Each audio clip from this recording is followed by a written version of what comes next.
हकीकत ये है कि अगर इंसान समझे, इस बात को समझना तो चाहिए वैसे, कि इंसान दुनिया में जितना मर्ज़ी अमीर हो या जितना मर्ज़ी गरीब हो, कब्र की जगह सबकी बराबर की है। और जो इंसान लेकर जाता है वो जो लट्ठे का सफ़ेद या किसी भी रंग का कफन है, वो भी बुनियादी तौर पे रह दुनिया में ही जाता है, वो भी नहीं लेके जा सकता। लेकिन इसके बावजूद अगर आप मजाजे उम्मत देखें तो एक राइटर है, अगर किसी ने ज़िंदगी में फ़लसफ़ा पढ़ना हो या पढ़ने वाले हों या इकबाल की तरफ जाना हो, तो ये मुमकिन नहीं हो सकता कि किसी ने बर्नार्ड शॉ को ना पढ़ा हो। और बर्नार्ड शॉ ने एक ज़माने में कुरान पढ़ा और तर्जमा पढ़ा होगा यकीनन, इंग्लिश की ट्रांसलेशन पिक्टॉल की। तो उसने कहा कि मैंने इससे ज़्यादा खूबसूरत लिटरेचर कभी नहीं देखा, और इससे ज़्यादा खूबसूरत मैंने हदायत या इससे ज़्यादा खूबसूरत मैंने इंसानियत के बारे में कोई तसव्वुरात नहीं देखे। और मैं बड़ा मुतासिर हुआ जब मैंने कुरान पढ़ा। ये एक फ़लसफ़ी कह रहा है जो कि गैर मुसलमान है, कहता है लेकिन उसके बाद जब मैंने मुसलमानों को देखा तो मुझे लगा कि या ये सच्चे हैं या ये सच्चा है, तो दोनों बराबर नहीं हो सकते, या इनके लिए नहीं है या ये इनके लिए नहीं है। ऐसी क्यों बात है कि उम्मत जो है उसकी तश्कील कुरान के मुताबिक ना हो पाई? औज़ु बिल्लाहि मिनश शैतानिर रजीम, बिस्मिल्लाहिर रहमानिर रहीम। बिलाल भाई, बड़ी अहम बात आपने की है।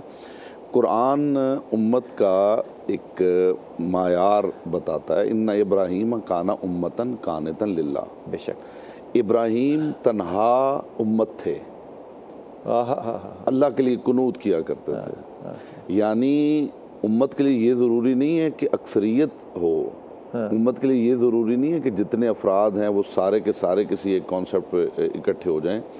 उम्मत होने के लिए काफ़ी है कि अगर हक पे है तो फिर अकेला भी उम्मत है, और अगर बातिल है तो फिर कसरत भी गुमराही है। इमरान भाई, आप ये जुमला दोबारा कहिए, क्या भारी जुमला कहा आपने। उम्मत के लिए ज़रूरी है कि अगर हक पर है तो फिर तन्हा भी उम्मत है, फिर अकेला भी हो तो उम्मत है, फिर उम्मत है।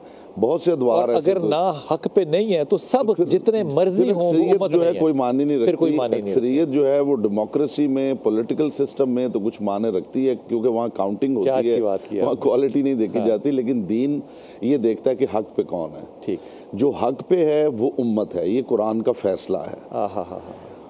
रसूल अकरम सल्लल्लाहु अलैहि वसल्लम का एक फरमान वाजिबुल अज़ान जो है, जो बड़ा मारूफ है, उसमें उन्होंने फरमाया कि ला तजतमे उम्मती अला खताइन या ला तजतमे उम्मती अला ज़लाला। मेरी उम्मत गुमराही पे इकट्ठी नहीं हो सकती। ये बिल्कुल यूँ समझ लें कि उसका अक्स है उस आयत का, कि मेरी उम्मत जिस पे इकट्ठी होगी वो हक होगा, और जो हक पर नहीं है वो उम्मत नहीं है। जी, वो उम्मत नहीं है। बिल्कुल, मतलब ये बैलेंस हो जाती है, बिल्कुल बैलेंस हो जाती है कि जो जलालत पे है वो मेरी उम्मत नहीं है।